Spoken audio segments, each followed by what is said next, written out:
मैं ओंकार देवगण द्वारा मान्य एवं जगत पिता भगवान शिव एवं जगत माता पार्वती के परम प्रिय एवं सर्वप्रथम पूज्य श्री गणेश की कंठता हार मैं ओंकार।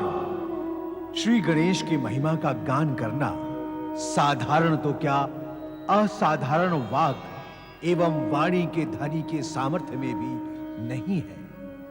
गौरी सुत गणेश की शरण में आए शरणागत की सारी मनोकामनाएं पूर्ण हो जाती हैं। इसीलिए तो जगत इन्हें सुख करता और सुख का दाता कहता है।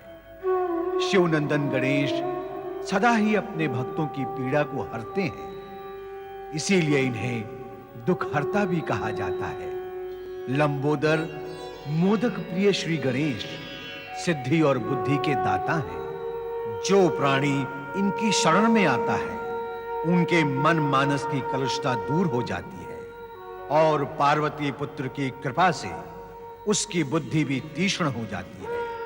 यह एक अद्भुत सत्य है कि जिसकी बुद्धि तीक्ष्ण होती है उसे पुरुषार्थ के बल पर सिद्धियां भी स्वयं ही प्राप्त हो जाती हैं। अतः श्री गणेश की भक्ति सदा ही भक्तों को शुभ लाभ पहुंचाती है। हे दिव्य फल, मुझे ब्रह्मलोक का अवलोकन कराओ। ओम ब्रह्मदेवाय नमो नमः। देवी सरस्वती, स्वामी, परमपिता आप धन्य हैं।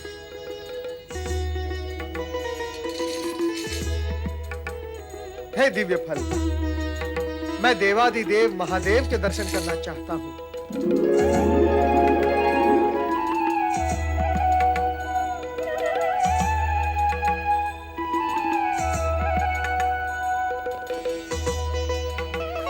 पति परमेश्वराय नमो नमः।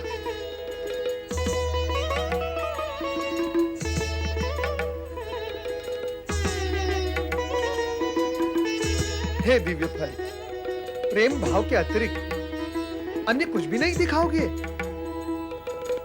नारायण नारायण, इसका अर्थ तो ये हुआ कि अब तुम जो भी कुछ दिखाओगे सब प्रेम में ही होगा।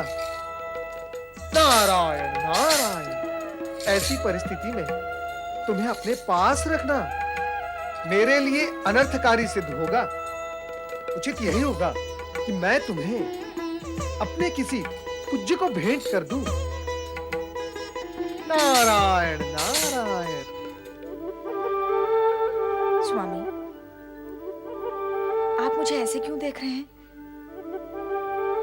मन के सागर में जब प्रेम का ज्वार उठता है तो ऐसा ही दिखाई देता है देवी। ये अचानक आपको क्या हो गया है? नहीं देवी, यह अचानक नहीं हुआ है। जो भी हुआ है स्वाभाविक रूप से हुआ है। सत्य तो यह है कि यह नारद के प्रेम में दिव्य फल का प्रभाव है। दिव्य फल जिसे प्रकट करके दिखाता है उसमें प्रेम का संचार कर देता है और उसी प्रेम संचार तरंगों के वृत्त में हम दोनों घिरे हुए हैं देवी। ये आज आप कैसी बातें कर रहे हैं? नारायण नारायण। माता, इस दिव्य फल की विचित्रता से मैं भी चकित हूं। श्री हरि, इसलिए ये दिव्य फल मैं आपके श्री चरणों में भेंट करने आया हूं। नारद, किसी की दी हुई भेंट हम स्वीकार नहीं करते। ये दिव्य फल तुम्हें गुरु बृहस्पति से भेंट में प्राप्त हुआ है और सत्य तो यह है कि यह तुम्हें भेंट में भी नहीं मिला है। तुमने इसे पारिजात वृक्ष से चुराया है और चुराया हुआ फल हम कैसे स्वीकार कर सकते हैं नारद? और नारद, वैसे भी इस फल का हमारे लिए कोई उपयोग नहीं है, क्योंकि हम जो भी देखना चाहें अपनी दिव्य दृष्टि से देख ही लेते हैं, और हम इसे खा भी नहीं सकते, क्योंकि इसे खाने से हमारी शुद्धा हमेशा हमेशा के लिए मिट जाएगी, और हम अपने भक्तों का चढ़ाया हुआ प्रसाद भी ग्रहण नहीं कर पाएंगे। अब मैं इस दिव्य फल का क्या करूं श्री हरि? ये दिव्य फल मेरे भी मन में चंचलता और अस्थिरता उत्पन्न कर सकता है। मैं इस फल से मुक्त होना चाहता हूं श्री हरि। उत्तम यही होगा कि तुम इसे शिव शंभू के चरणों में समर्पित कर दो। पुष्पाई भगवान शिव ही ऐसी दिव्य और विचित्र वस्तुओं को आत्मसात कर सकते हैं। श्री हरि, आपका परामर्श उचित ही नहीं उत्तम भी है। मैं ऐसा ही करूंगा। नारायण